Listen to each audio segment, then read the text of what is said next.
Brothers, after days of hard work, we finally got this 90s Firebird running. Today we're off to check out a seriously badass classic car, one you guys have probably never seen before. Let's roll. I'm driving my big Lincoln today, heading out about 100 kilometers to see this ride. Along the way, I spotted so many vintage cars, but nothing quite like the one we're going to see. Almost there now. Let's go. This place is packed with old cars. I asked my buddy, "Which one's your favorite?" He pointed and said, "Right here, finally we made it." And man, look at this beauty, a Pontiac Firebird. Honestly, I've always had a thing for Firebirds. Seeing this one up close just made my day. The dashboard lights up, key goes in. Listen to that roar. This baby's a 1999 Pontiac Firebird Trans Am, High Performance Edition. White body, classic muscle vibe. And under the hood, a Uttejes het literis fi njolk shurnya teg. Guys, just listen to that engine rumble. 90s FIFA 8 magic, pure muscle car soul. When you hit the gas, it just screams. It's not just about money. Cars like this are priceless to true fans. And check out that raised hood design, pure machine muscle.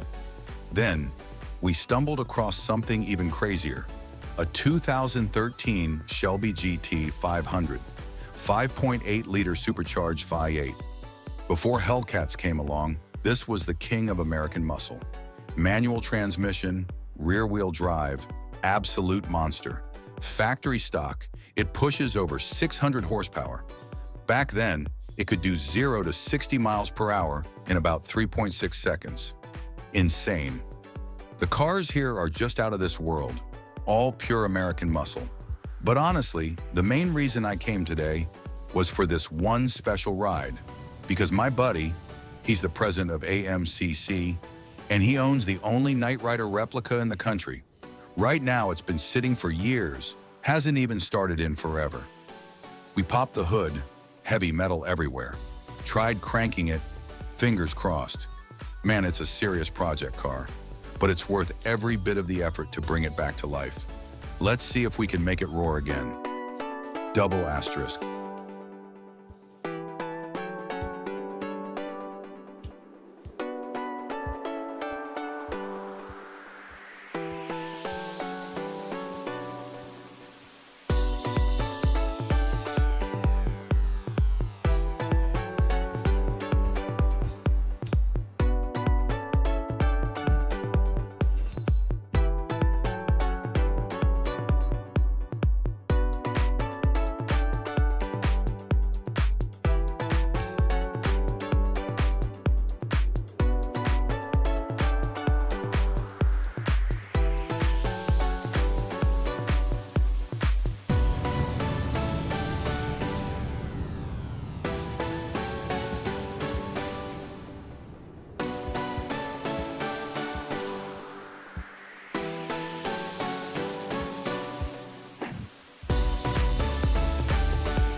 All right, guys, we got the Firebird home. First thing on the list, let's bring that engine back to life. We rolled the car into my workshop. My buddy even found a flatbed to help move it. Respect to him. Now it's sitting in the bay, ready for action. First step, yank off the old spark plugs, swap out the ancient tires, check the oil. The spark plugs were completely shot, no surprise there. We dripped a little fresh oil into each cylinder to help with lubrication. Since this car hasn't fired up in years, trying to crank it dry would be asking for trouble. Next up, battery swap. The old terminals were toast, so we threw in a fully charged one. Our motto, if it turns, it can run. We double-checked the fuel system, changed out the old injectors. Then, the moment of truth, we cranked it. The engine turned over. But it was backfiring like crazy. I had a feeling the ignition timing was off. So time to dig deeper. We tore down the intake system, checked the valves.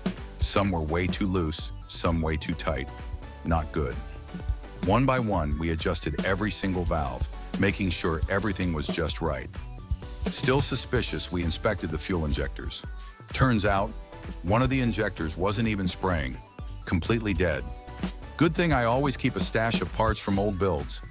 Cadillac, Lincoln, Chrysler, you name it.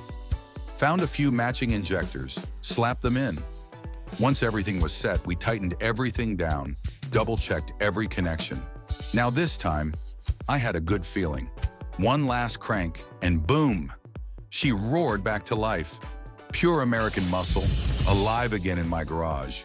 After all that work, hearing that engine rumble was just pure magic. Double asterisk.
Oh man, what the heck is going on? Everything's in place. We've got fuel, we've got spark, compression's good. It has to be the timing. The ignition seems fine, fuel's good, but the engine's still misfiring. So we had no choice. We tore it all apart for a deep inspection. At first, everything seemed lined up, but the misfiring didn't lie. Something was definitely off. I started suspecting the timing chain or the timing gears might be misaligned. And guess what? Bingo! The timing marks were all wrong. The crankshaft mark and the camshaft mark, totally out of sync. It looked like someone messed up big time when they last worked on this car. The fuel system was a complete mess too. Injectors installed randomly, wiring all over the place. Seriously, how did this car ever even try to start? At this point, it's crystal clear. The reason it couldn't start was because the timing gear and marks didn't line up at all. No way an engine could fire properly like that. Only some genius mechanic could screw it up this badly. Anyway, we realigned everything properly. Now the timing marks are exactly where they should be. Top dead center, spot on. Now moving to the spark plug wires. Man, this was another disaster zone. Wires were plugged in at random. No labeling, no order, just chaos. We finally figured out the firing order. It's a bit of a guessing game, But based on the cylinder layout, we mapped it out step by step. 1, 2, 3, 4, 5, 6. Everything's back in place. Now it's time to crank it up again and see if we finally brought this beast back from the dead. Double asterisk.